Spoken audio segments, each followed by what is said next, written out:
Olá pessoal, passando aqui para falar sobre Vinícius, o meu sobrinho, aquele que eu pedi doações, dizer que ele fez a cirurgia e graças a Deus foi tudo ok, tá tudo bem com ele. Estou aqui passando primeiramente para agradecer a Deus e segundo a vocês. Eu, juntamente com o Vinícius, a mãe dele, o pai dele, a gente está aqui passando para agradecer a todo mundo que fez as doações. Porque se eu for falar o nome aqui, eu vou deixar muita gente para trás. E teve gente que doou que nem falou o nome, falou. Então eu agradeço a todo mundo. Agradeço a meus amigos que sempre esteve comigo aqui no bar. Agradeço ao pessoal de fora, de Fortaleza, de Barbalha, de Crato, de Missão Velha, do Brasil inteiro. Se eu for falar o nome de cidade aqui, vai ser covardia.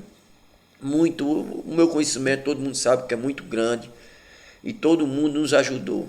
Fora a família dele, a família do meu irmão, a família da mãe, todo mundo fez doação. Todo mundo, agradeço aos parentes todos que fizeram doação. Agradeço àqueles que oraram. Agradeço àqueles que só olharam o vídeo. Agradeço àqueles que só olharam e já passaram o vídeo. Enfim, eu agradeço a todo mundo. A todo mundo. Teve gente que veio me perguntar se eu queria R$ 5. Você não imagina o que esses R$ 5 fez de diferença. Agora imagine R$ 5, 50, 100, 200, 1.000, 3.000, 2.000. Enfim, se eu vou falar aqui, eu vou passar o dia todo falando das doações. Então estou passando aqui só para agradecer, dizer que Vinícius está bem, tirou o caroço, fez a cirurgia, Deus estava à frente de tudo e agora vamos torcer para a recuperação dele, que todo mundo sabe que o pós-operatório é o maior problema, não é isso? Mas ele está se recuperando e em nome de Jesus vai dar tudo certo.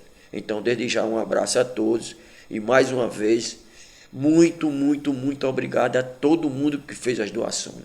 Gente que doou, que botou o celular em rifa, gente que fez doação de ventilador, gente que fez racha no campão, o pessoal que foi olhar, enfim, todos aqueles que fizeram a contribuição de alguma forma, eu estou passando aqui juntamente com o pai e a mãe e o Vinícius para agradecer a vocês, ok? Valeu, gente, muito obrigado e dizer a vocês, se não fosse vocês, ele não teria feito a cirurgia, ok, gente? Um abraço a todos.